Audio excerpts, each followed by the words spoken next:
Hello students, welcome to the lecture on Introduction to Management. And after this lecture, we will be able to learn the following objectives.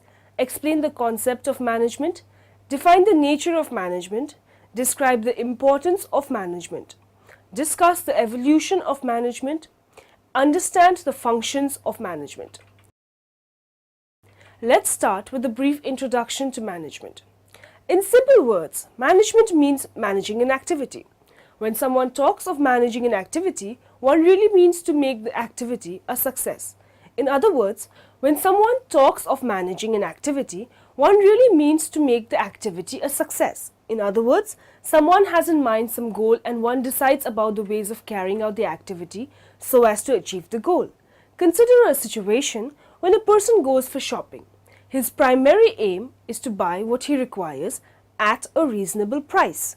He has a number of questions in his mind. What should he buy? From where to buy? How will he reach there? Will he be able to come back at the right time? And so on. To make his shopping a success, he should think of these questions in advance. From the example, anyone can conclude that management is very useful in our day-to-day activities. It is important while preparing for examination, planning for holidays, studies, preparing home budget, celebrating social functions, and so on. Management is equally important in business. In olden days, many individuals used to operate small firms or business which did not require much planning. But nowadays, business employ hundreds of people, use costly machines, sell products throughout the world. Let us now discuss the concept of management. One of the enduring questions in the field of management is whether it is an art or a science. Webster's College Dictionary defines an art as skill in conducting any human activity, and science is any skill or technique that reflects a precise application of facts or a principle.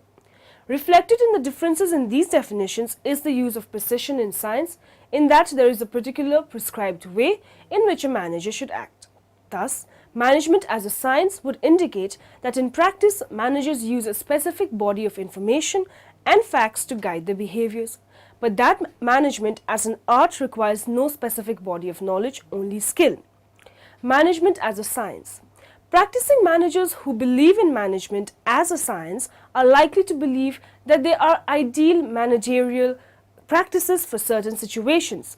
That is, when faced with a managerial dilemma, the manager who believes in the scientific foundation of his or her craft will expect that there is a rational and objective way to determine the correct course of action. Many early management researchers subscribed to the vision of managers as scientists. The scientific management movement was the primary driver of this perspective. Scientific management, pioneered by Frederick W. Taylor, Frank and Lillian Gilbert, and others, attempted to discover the one best way to perform jobs: management as an art. Practicing managers who believe in management as an art are unlikely to believe that scientific principles and theories will be able to implement in actual managerial situations. Instead, these managers are likely to rely on the social and political environment surrounding the managerial issue, using their own knowledge of a situation rather than generic rules, to determine a course of action. Management, both scientific and art. The structure of scientific revolutions addresses issues associated with the state of current scientific research and the opportunities for scientific discovery. In mature fields of study, many of the central questions of that field have been answered, and strong consensus exists among researchers regarding the fundamental assumptions of that field. Conversely, in immature fields of study, there is still a great deal of debate on major questions in the field, and gains in knowledge come sporadically. In many ways, management is an immature science. While its foundations in psychology, sociology, and other related areas give it a long and rich history, the nature of the areas of study renders it immature. Characteristics of management. Now let us discuss its characteristics. There is always a definitive objective of management, and managers help in achieving that objective successfully.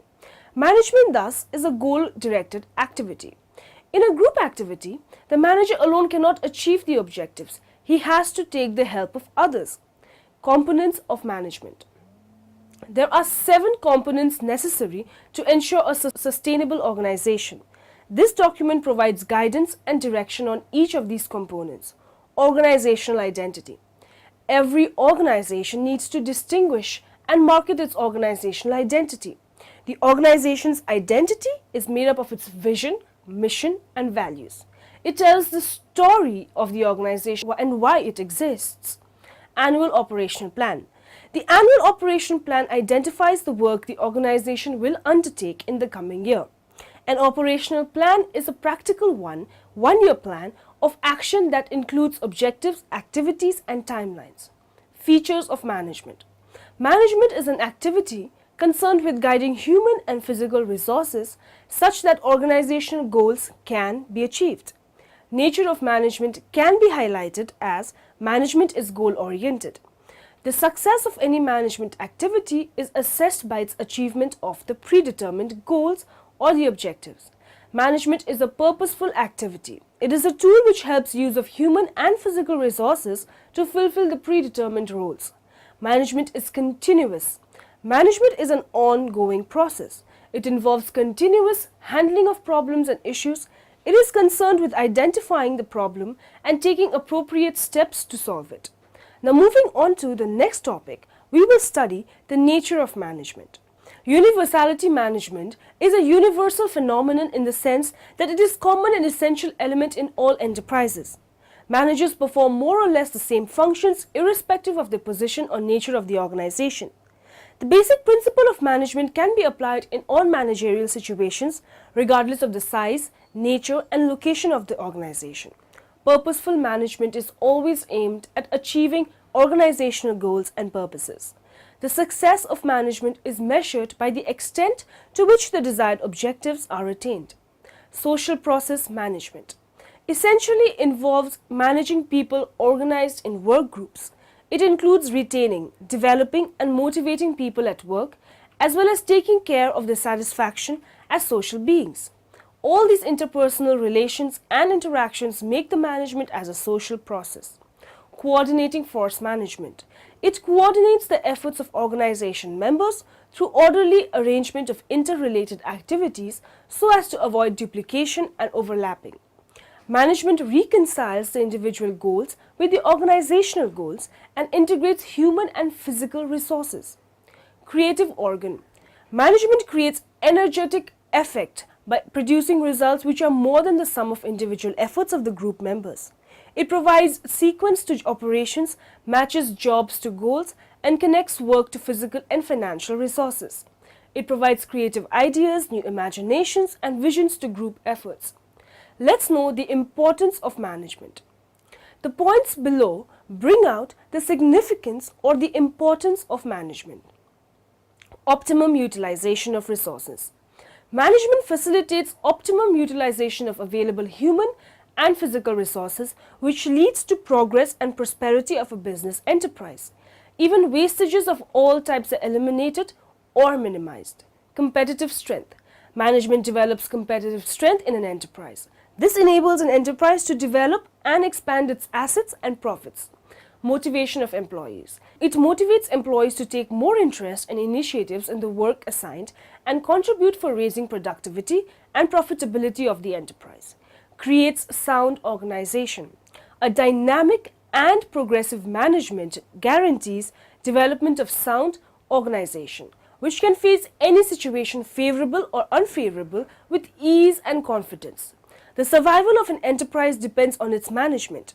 Ineffective management leads to disastrous consequences. According to George Terry, ineffective management cuts at the very roots of economy of enterprise. This suggests the importance of efficient management. In brief, management occupies a unique position in the functioning of business enterprises. Its importance and positive role is accepted in all sectors, private, public, joint, and cooperative. Management is like a human brain. It is an integral aspect of business itself.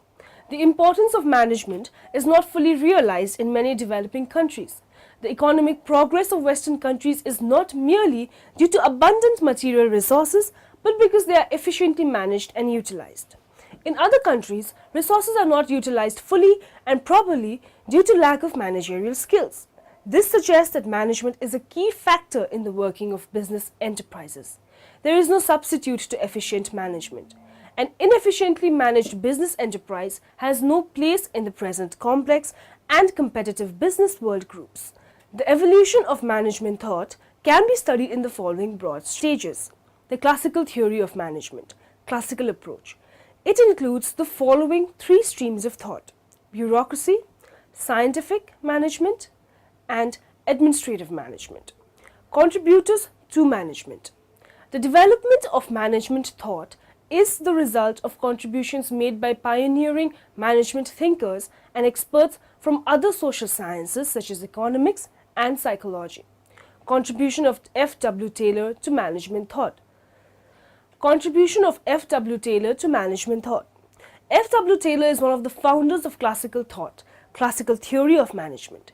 He suggested scientific approach to management also, called scientific management theory. F. W. Taylor is rightly treated as the father of scientific management. He suggested the principles of scientific management. His concept of scientific management developed into a movement and dominated the industrial management for several decades after him.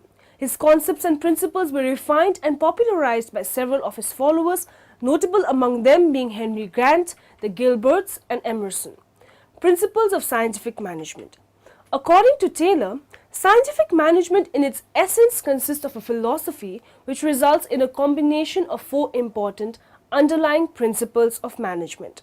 First, the development of a true science. Second, the scientific selection of the workers. Third, their scientific education and development. Fourth, intimate cooperation between management and their men.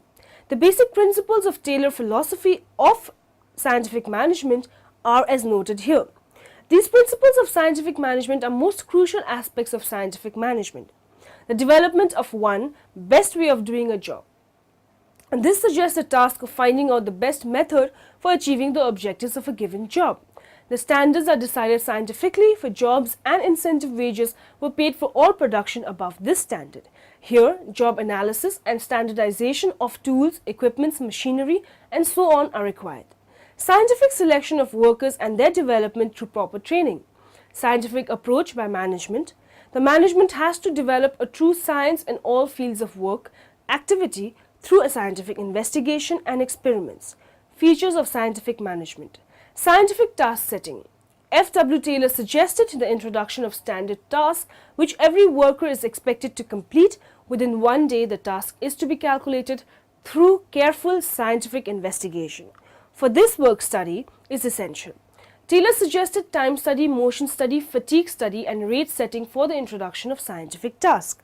Time study is the art of observing and recording the time required to do each detailed element in an industrial operation. Motion study refers to the study and analysis of the movements of an operator while performing a job so that attempts can be made to remove useless, unwanted movements from the process. Both the studies together help in determining the best method of performing a job and the standard time allowed for it. Planning the task. For performing the task by every worker, Taylor suggested the need of planning the production activity accurately. This idea of planning is Taylor's gift to the science of management. Planning of tasks gives answers to the following questions: what has to be done, how it is to be done, where the work shall be done, and when the work shall be done. Scientific selection and training of workers. Taylor suggested the need of scientific selection of workers for the plant production activities. The procedure of selection must be systematic so as to select the best and the most suitable person for different types of jobs. Benefits and advantages of scientific management. Application and use of scientific methods. Wide scope for specializations and accurate planning. Minimum wastages of materials, time and money. Cordial relations between workers and management. Contribution of Henry Fayol to management thought. Henry Fayol suggested important qualities of managers and stressed the need for raising such qualities. He developed 14 principles of management out of his practical experience. These principles are universal in character and are applicable to all types of organizations.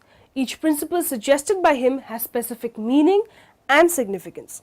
According to him, managers in all organizations need to follow these principles or guidelines while managing the affairs of the business units. The management principles suggested by him in 1916 are universally accepted by modern authorities on management and are treated as valid even to this day. This is because these principles are practical in nature and also result-oriented. In fact, these principles are the outcome of his long experience as a practicing manager. Hawthorne experiment. Hawthorne studies have been subjected to many criticisms, yet the evolvement of many of the management theories today would not have come about without the experiments done by Elton Mayo. This essay will cover the various aspects of management that have been refined through the findings of the tests conducted and how improvements were made to aid in the development of organizational behavior.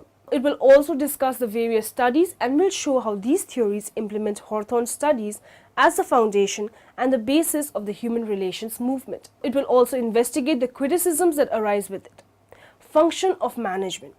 Management has been described as a social process involving responsibility for economical and effective planning and regulation of operation of an enterprise in the fulfillment of given purposes. It is a dynamic process consisting of various elements and activities. These activities are different from operative functions like marketing, finance, purchase, and so on. Rather, these activities are common to each and every manager irrespective of his level or status. Planning. It is the basic function of management. It deals with chalking out a future course of action and deciding in advance the most appropriate course of actions for achievements of predetermined goals. According to Kuhns, planning is deciding in advance what to do, when to do, and how to do. Organizing. It is the process of bringing together physical, financial, and human resources and developing productive relationship amongst them for achievement of organizational goals. According to Henry Fayol, to organize a business is to provide it with everything useful or its functioning, that is raw materials, tools, capital, and personnel. Staffing. It is the function of manning the organization structure and keeping it manned.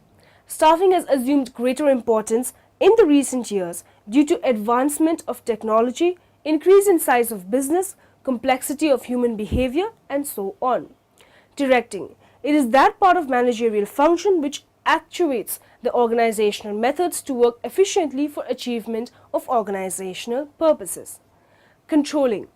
It implies measurement of accomplishment against the standards and correction of deviation, if any, to ensure achievement of organizational goals. The purpose of controlling is to ensure that everything occurs in conformities with the standards. An efficient system of control helps to predict deviations before they actually occur. Functions of managers. Managers just do not go out and haphazardly perform their responsibilities. Good managers discover how to master 5 basic functions: planning, organizing, staffing, leading, controlling.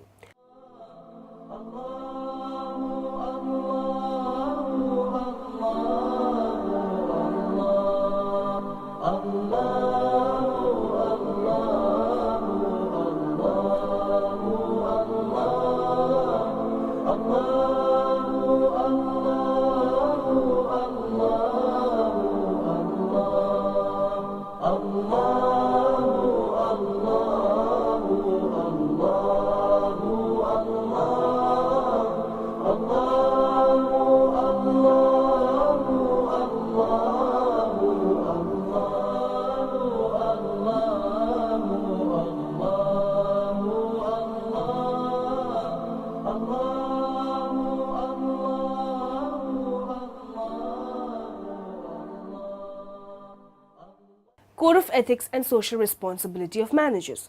Morality as it pertains to the business management world is commonly known as management ethics. While each company has a different ethical standard, management ethics are largely the same in every industry. In many ways, this type of ethical understanding exists as an unwritten code, though literal ethical documents also exist. Levels of management. Managers are organizational members who are responsible for the work performance of other organizational members. Managers have formal authority to use organizational resources and to make decisions. In organizations, there are typically 3 levels of management: top level, middle level, and first level. These 3 main levels of managers form a hierarchy in which they are ranked in order of importance. See-Through is a glassware supplier based in Japan. The company sells glasses to some of the biggest brands in the beverage industry worldwide. See-Through's CEO, Ben Yamamoto, prides himself in providing his customers with high-quality products that his procurement team source from factories all over the world. Over the last several meetings with his key clients, many have asked whether See-Through had a supply chain corporate social responsibility code of conduct, and how the company monitors the working conditions at its manufacturers. Corporate social responsibility, called CSR for short, means achieving commercial success in ways that respect people and the natural environment. CSR codes set factory standards in the areas of labor and human rights, health and safety, environmental impact, ethics, and management systems. Companies like See-Through often enter into business relationships with manufacturers without considering the factory's CSR performance. As a result, factory management pay less attention to their CSR practices, which can result in human rights violations, health and safety problems, and environmental risks. This was the first time Ben had heard about a CSR code, and frankly was embarrassed he didn't know whether his company had one or not. Upon return from his client visits, he finds out they do not. He's not pleased. He calls Dai Takahashi, See-Through's director of contract manufacturing, and tells him to draft one. Dai is not happy. He's got a ton of other work to do, and he doesn't really know anything about CSR or even where to start in creating a code.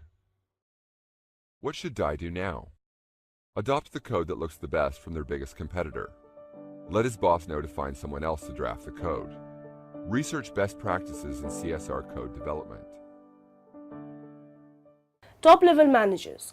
Top-level managers or top managers are also called senior management or executives. Middle-level managers. Middle-level managers or middle managers are those in the levels below top managers. Now, in the end, let us summarize what we have learned in this lecture. Management reduces the wastage of human, material and financial resources. Wastage is reduced by proper production, planning and control. If wastage is reduced, then productivity will increase. Management encourages employees to work as a team. It develops a team spirit in the organization. Practicing managers who believe in management as a science are likely to believe that they are ideal managerial practices for certain situations.